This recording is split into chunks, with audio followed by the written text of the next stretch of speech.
అందరికీ నమస్కారం అండి. నా పేరు విజయ్. నా పేరు థ్యాంక్స్ అలాట్ మన రెస్పెక్ట్ సినిమా అనే ఛానల్ని ఇంతగా ఆదరిస్తున్న ప్రతి ఒక్కరికి చాలా చాలా thanks. Again came back with one more casting requirement అండి. ఇది వచ్చేసి ప్రొడక్షన్ నెంబర్ 3 అంట. ప్రొడ్యూసర్ ఎన్ని శ్రీనివాసరావు గారు, అలాగే డైరెక్టర్ గారి పేరు Nani Ainavalli. So casting call male and female అన్ని వయసుల వాళ్ళని వీళ్ళకి కావాలంట. సో వీళ్ళని మీరు అప్రోచ్ అవ్వాలి అనుకున్నట్లయితే వీళ్ళ అడ్రస్తో పాటు వీళ్ళ కాంటాక్ట్ డీటెయిల్స్ ఇచ్చారండి.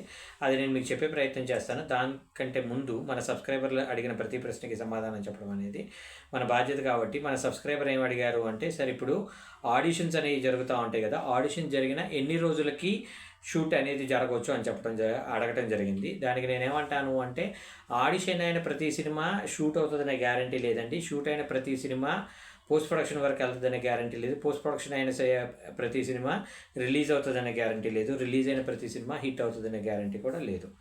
సో నేనేమంటాను అంటే, ఇప్పుడు ఆడిషన్స్ చేస్తారు. ఆడిషన్స్ అంటే ఏంటి అంటే, ఫస్ట్ నేను ఈ క్యారెక్టర్లు అనుకుంటున్నాను, ఈ క్యారెక్టర్కి ఈ పర్టికులర్ ఆర్టిస్ట్ కావాలి అని ఆడిషన్స్ అనేవి పెడతాం. ఆడిషన్స్ పెట్టిన తర్వాత మనం ఏం చేస్తాము అంటే షూట్కి వెళ్ళాలి.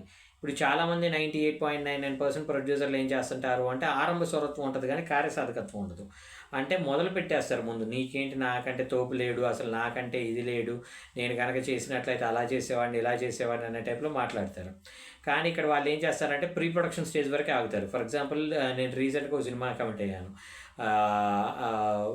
ప్రొడ్యూసర్ వచ్చేసి నర్సీపట్నం అనే ఒక ఊరు దగ్గర. పాపం ఆ డైరెక్టర్ చాలా కళలకని చాలా ఇది చేసుకొని ఆయన ప్రీ ప్రొడక్షన్ వరకు ఒక రైటర్ని పెట్టి చేయించుకున్నాడు.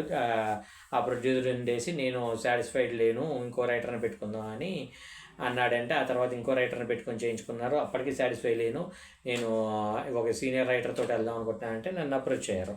నన్ను అప్రోచ్ అయితే నేనేం చేశాను అంటే, సరే అని రాయటం మొదలుపెట్టాను. రాయటం మొదలుపెట్టిన తర్వాత అసలు ఆ ప్రొడ్యూసర్ వేరే రైటర్లు అయితే పాపం డబ్బులు కూడా తీసుకోకుండా పనిచేశారంటే, నేనేంటంటే కొంచెం ఆ వైపు కమర్షియల్గా దుర్మార్గుని కాబట్టి నేను డబ్బులు ఇస్తేనే పనిచేస్తానన్నాను.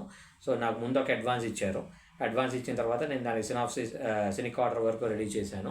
ఆ తర్వాత నెక్స్ట్ ఇది రెడీ చేయమన్నారు. నెక్స్ట్ ఇది రెడీ చేయాలంటే నాకు మళ్ళీ నెక్స్ట్ అడ్వాన్స్ కావాలి అన్నాను.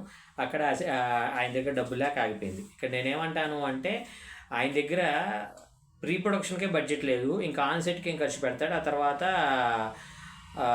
పోస్ట్ ప్రొడక్షన్కి ఏం ఖర్చు పెడతాడు. ఇక్కడ మెయిన్గా మనం తెలుసుకోవాల్సింది ఏంటంటే, చాలామంది అసలు నా అంతటి తోపులు లేరు, నా అంతటి తురుముకాలు లేరు అనుకొని మొదలు పెడతారు తప్పించి దాన్ని టేక్ ఆఫ్ చేయరు. ఎవరితో ఎందుకు, మన సినిమానే మాట్లాడుకున్నట్లయితే రెస్పెక్ట్ సినిమా బ్యానర్లో వెంకటరత్న గారిని డైరెక్టర్గా ఇంట్రడ్యూస్ చేస్తూ ఒక సినిమా చేద్దాము అని అనుకున్నాం.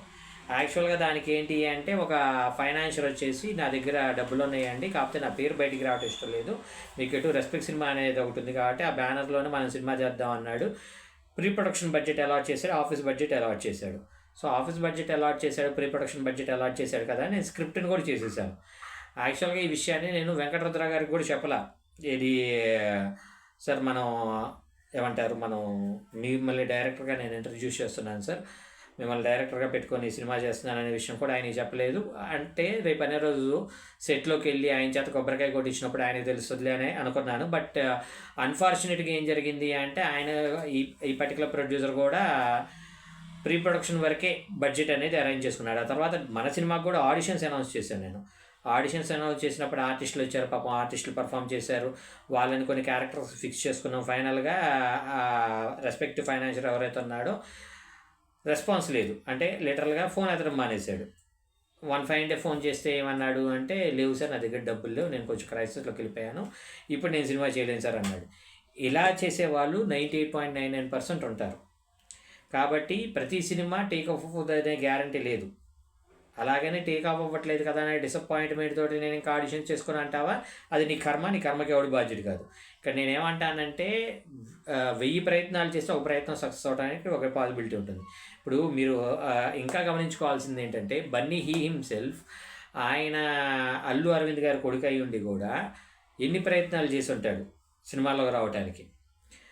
సరే లక్కీగా అరవింద్ గారు ఒప్పుకున్నారు, గంగోత్రి అనే సినిమా తీశారు. గంగోత్రి అనే సినిమా కొంచెం అటు ఇటు టాక్ వచ్చినప్పటికీ కూడా ఆర్య సినిమాతో ఆయన కొంచెం పర్ఫార్మర్ అనే విషయాన్ని ఇంజెక్ట్ చేశాడు.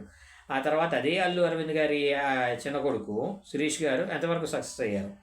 ఆయనకే ప్రొడ్యూసర్ లేరు. ఇప్పుడు అరవింద్ గారి ప్రొడ్యూసర్ ఉన్నారు కదా అంటే సక్సెస్ లేని వాడికి ఎంతవరకు ప్రొడ్యూస్ చేసుకుంటూ వెళ్తూ ఉంటాడు అరవింద్ గారు కూడా. అలాగే ఇప్పుడు ఒక నందమూరి ఫ్యామిలీ నుండి ఎంతమంది హీరోలు రావడానికి ప్రయత్నించుంటారు.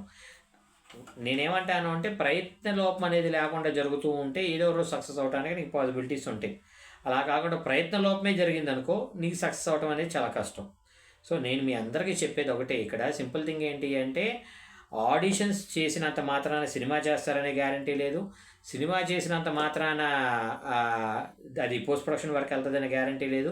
పోస్ట్ ప్రొడక్షన్ అయినంత మాత్రాన రిలీజ్ అవుతుందనే గ్యారంటీ లేదు. రిలీజ్ అవుతుంది అన్నంత మాత్రాన హిట్ అవుతుందనే గ్యారంటీ లేదు. మన ప్రయత్నం మనం చేసుకుంటూ వెళ్ళినట్లయితే సక్సెస్ అవడానికి ఎంతో కొంత పాసిబిలిటీ ఉంటుంది. అది మీరు గుర్తుపెట్టుకొని మీరు రైట్ వేలో ట్రై చేస్తారనుకుంటున్నాను. ఒక్క ముక్కలో మీ దాని గురించి చెప్పాలి అంటే దానికి ఒక ట్యాట్ అనేది లేదు. ఇప్పుడు ఫర్ ఎగ్జాంపుల్ నేను ఈరోజు ఆడిషన్ చేశాను, నాకు మొత్తం షూట్కి వెళ్ళటమే రెడీ. నేను 10 రోజుల్లో 20 రోజుల్లో షూట్కి వెళ్ళిపోవచ్చు. ఒక్కొక్కసారి ఒక 3 నెలలు టైం తీసుకొని షూట్కి వెళ్ళొచ్చు.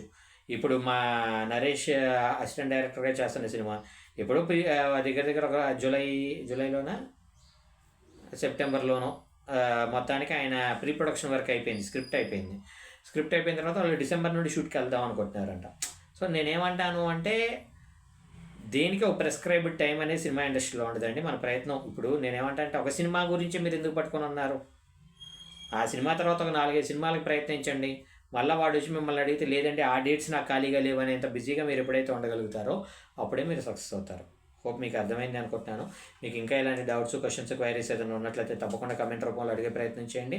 ప్రతి ప్రశ్నకి సమాధానం చెప్పడం జరుగుతుంది.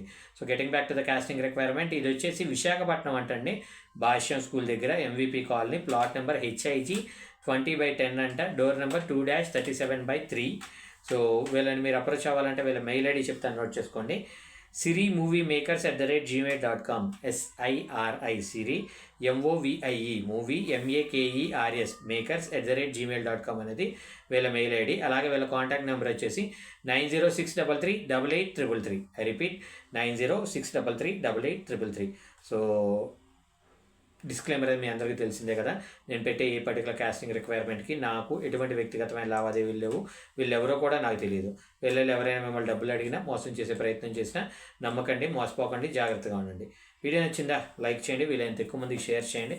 ఎవరైతే సబ్స్క్రైబ్ చేసుకోకుండా చూస్తున్నారో please do subscribe. Thank you and all the best.